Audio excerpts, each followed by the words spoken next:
20 rare and interesting facts about Bob Dylan. 1. He had several pseudonyms before Bob Dylan.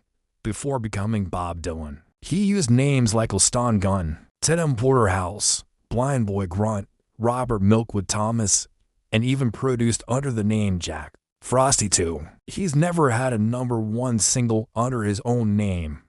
Despite his immense influence, none of his own singles have reached the top spot on the Billboard charts. Like a Rolling Stone and Rainy Day Women, number 12 and 35 both peaked at number 2. 3. He did write a #1 single for another artist.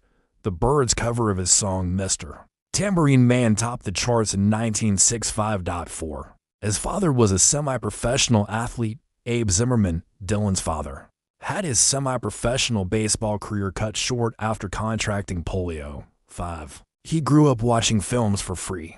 His family owned movie theaters in Hibbing, Minnesota, granting him free access to films. 6. His high school principal deemed his performances too shocking. His act was considered too outrageous for his high school talent show, and the curtain was pulled on his performance. 7.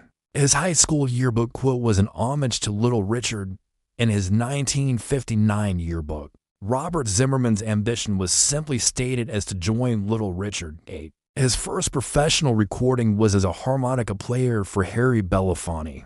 Dylan played harmonica on the title track of Belafonte's 1962 album, Midnight Special. 9. He was in a fraternity. Before dropping out of the University of Minnesota, Dylan pledged Sigma Alpha Mu. 10. He was electric before going electric. While famously booed for going electric in the mid-60s, Dylan actually traded his electric guitar for an acoustic one in 1958, after being influenced by folk singer Odetta. 11. He traded a priceless Andy Warhol painting for a couch.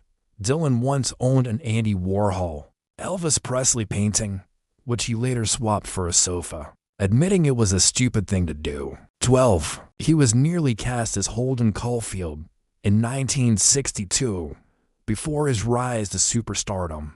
AMC executive considered him for the role of Holden Caulfield in a film adaptation of The Catcher in the Rye. 13. He didn't speak for a week after Elvis Presley died. Elvis was a huge influence on Dylan, and his death in 1977 deeply affected him. 14. He has a deep love for Jerry Lewis slapstick comedies. Around 2000, he even pitched a slapstick comedy show for HBO starring himself. 15. He used to write songs by assembling random tidbits from a box.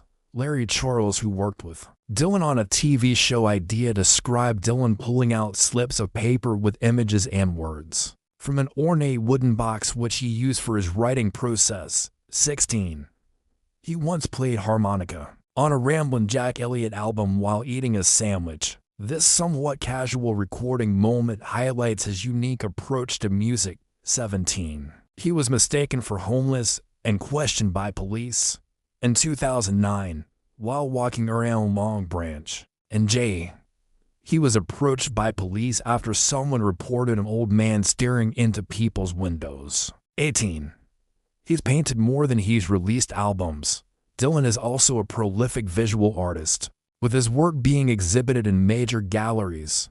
He's even painted 30 to Iron Gates, calling it visual music. 19.